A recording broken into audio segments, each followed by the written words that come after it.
Hey guys, insight number 4, we're in Joseph Smith history, verses 48 through 60, and I just called it God Prepares Us.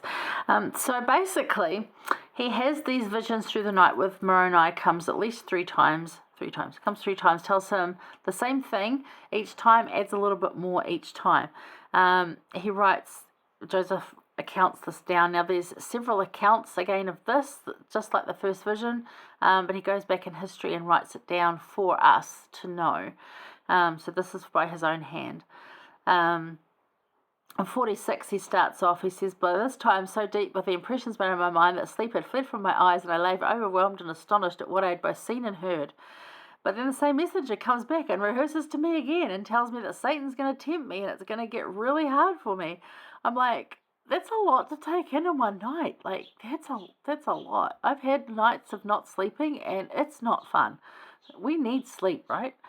After his third vision, he goes back, and just as the light was like disappearing and he saw Moroni go into heaven, got to see that, he hears the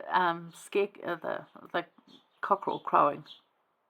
So here's the rooster crowing. Sun's coming up, time to get up. You're on a farm, boy, that's what you do, you get up. So he says in 48, "Shortly after I arose from my bed and as usual went to the necessary labours of the day, but in attempting to work as at other times, I found my strength so exhausted as to render me entirely unable." And I'm like, I know how you feel. I have done that for different reasons, not because I had Moroni visiting me 3 times in a night telling me amazing things, but just because I couldn't sleep for whatever thing, and I get up and try and do anything, and you just don't function. And he would have been sort of spiritually exhausted as well, because having anything, if you've had any kind of deep spiritual experience, it takes it out of you physically as well. So not only did he get sleep, he actually exerted energy. He would have been way exhausted. So he says to his dad, who's labouring with him, "Hey, his dad says something's wrong. Like, go home, go rest. You're not well, son. Go home." Great dad, nice dad. But he says, in attempting to cross the fence out of the field where we were, my strength entirely failed me, and I fell helpless on the ground, and for a time was quite unconscious of anything. As I'm like, I just collapsed from sheer exhaustion, and I'm like, again, I know how you feel. I have done that. I have come home and sat down and gone, shouldn't have sat down, because I'm like out. Now, how many of us know and have wonderful people in our lives that sit on the couch the minute they sit down to watch a movie or to do anything, or even like they're out, they're like gone, snoring their heads off, and we just love them for it. But he says the first thing that he can recollect was this messenger again standing, this is Moroni, come back standing over him and commanded him to go and tell his dad, like, go tell your dad the things which I've told you. Tell him of the vision and commandments which he'd been told. So in 50 he says, "I obeyed. I returned to my father in the field and rehearsed the whole matter to him. He replied to me that it was of God and told me to go and do as commanded by the messenger.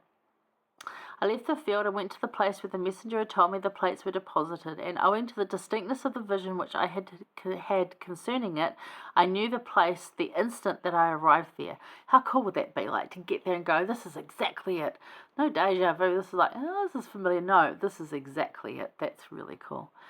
So it wasn't too far from where he lived, and if you read the Saints book, starting off in like the first book, it really does show you the pattern and the preparation the Lord put in to have Joseph Smith be living in that place at that time. It's really quite incredible. Starts off with some volcanic eruption that means that they shifted to this place instead of being in this other place to get better farming, and it's like, wow, like, that precise. And I'm like, that's working in our lives too, It's kind of cool. So anyway, so he gets a lever, he finds this like stone covering the box, he gets the lever, raises it up, sees everything inside it, describes how the stone box is, and he goes to reach for it, and he said in 53, "I made an attempt to take them out, but was forbidden by the messenger, as again informed that the time for bringing them forth had not yet arrived, neither would it until 4 years from that time. It gives them some other things to do. And then, like, we weren't going to cover as much. It doesn't cover in the Come Follow Me manual. He gets married. He meets Emma. They go get married, like, in secret, because just in another county, because of all the ugliness again, still against him. Even though he's not at home, he's, like, out working. His older brother passes away. Alvin passes away. That's a great sadness to him. And, yeah, just, it gives the very interesting part where Martin Harris comes in and starts funding him, which is fantastic. He's all excited about it, takes the some of the characters that were copied from the plates, and this professor says yes they are, and writes a certificate of authenticity, and then says I need to see the original. He says, oh no, you can't, blah, blah, blah, and he takes the certificate back and tears it up and goes, nah, get out. He said, at 65, he then said to me, let me see that certificate. I accordingly took it out of my pocket and gave it to him, and he took it and tore it in two pieces, saying there was no such thing now as ministering of angels, and that if I would bring the plates to him, he would translate them. I'm the historian, I'll do it correctly. You can't do it, and it's just like, you're really missing the point. So next week, I think we get into Oliver Cowdery and the scribing of the Book of Mormon. So that's really cool. Well, it's in the coming weeks anyway. But God prepares us. So Joseph was only 17 when he first saw these plates in this stone box. And it was 4 more years until he was ready to receive them. And he knew that the moment he got them, he knew it was going to take 4 more years for you to be ready. And the moment that he did actually receive them, he had immediate, ugliness come at him. And you read that again in this week's readings. And there's several church videos they've done to try and show this, the persecution that comes immediately that he obtains these plates. But I will also direct you straight back to Saints and have a read of that, because there's some anguish in the time around just his older brother dying and the how he felt about that, because that was his mentor. Alvin and his dad were so he has to now rely on Hiram, who's there, and it changes things a bit for Joseph, and it's a very tumultuous time, very much a grafting and a learning time. Get the fuller's soap out and really prepare him for this. So how have you seen this in those 4 years? Those things prepared Joseph for the next step. How have you seen God do this in your life? Have you seen this grating and changing and grafting and what you feel is like sandpaper to the soul, and yet it prepares you for something that you need? How have you seen that in your life? Have a think about that. And what are you perhaps experiencing right now in preparation for coming events?